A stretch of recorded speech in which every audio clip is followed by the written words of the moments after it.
Okay, so the Daily Investor said the US has said that it is shifting from aid to investment in Africa, aiming to outcompete China and deepen trade ties across the continent, including South Africa. Hi, the name is Vidashi. Welcome to the African Time. That is some developing news happening between the United States of America and Africa at large. So the USA is now planning on moving from the aids that they are doing for Africa to a full-time business ties with Africa. That is impressive. They are saying that they are now going to try their best to outcompete China from Africa so that they too can also have some assets and grounds in Africa too. Well, I should say it's actually good news to see. Africa is beyond aid now. Africa now needs business partners and then business solutions. We are done with ACE. We are not being spoon-fed again. We need to grow together as you guys have grown also.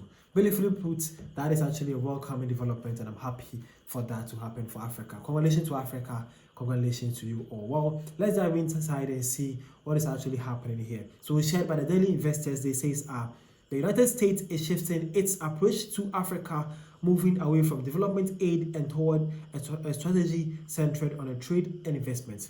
This was unveiled by Shaw Fetterell, the State Department's senior bureau official for African Affairs, in testimony before the Senate Subcommittee on Africa and Global Health Policy on June 4th. He says, we are fundamentally shifting our approach to Africa from one rooted primarily in development assistance to a strategy that prioritizes robust commercial engagements, recognizing and treating African nations as equal partners in trade and investment, said Fetterell. Now, Fetterell said that this is a new strategy is built around 6 targeted actions aimed at re-establishing the US as Africa's preferred economic partner over China. Well, now saying that the US are waking now. Yeah, good for them now.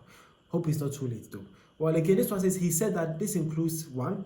Prioritizing commercial diplomacy, 2. Promoting private sector reforms, 3. Executing high-quality infrastructure projects, 4. Leading commercial diplomacy missions, 5. Connecting US companies with African opportunities, and 6. Reforming US trade tools to better compete with China's state-backed model.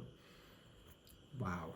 Okay, now, together, these efforts reflect a bold action-oriented vision to increase US exports and joint ventures with African partners, close trade imbalances, and foster lasting prosperity, Fetterell said. Now, Africa's economic potential presents significant opportunities both strategically and commercially.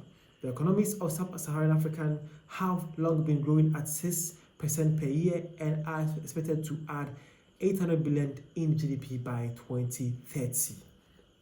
So, seeing that the US are now waking and are now trying to act normally now, trying to treat Africans as we deserve, how are you giving us aid and trying to control us and trying to be demandful on us?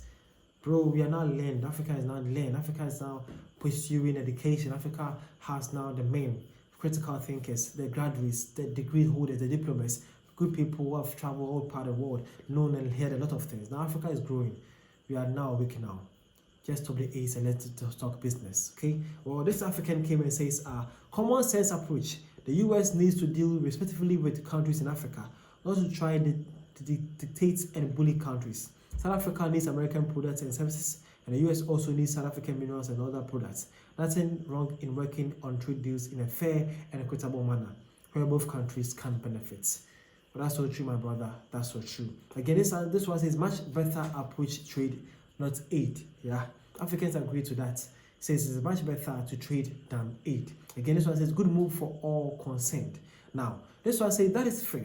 Expecting a country performance from the country you trade with, not pouring billions into holes from which very little productive emerges and just breeds dependency. Wow. And lastly, this one says good. No more stealing of aid money without accountability. Now we will see if African leaders are visionary to develop their countries and take their citizens out of poverty.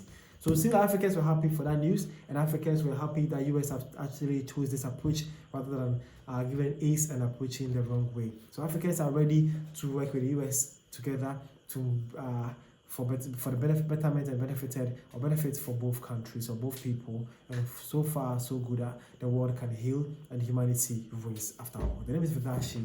Glad you enjoyed this section of African Time. Hope you enjoyed this and hope you subscribe to this channel and let's talk more of Africa. See you guys around. Thank you for your time.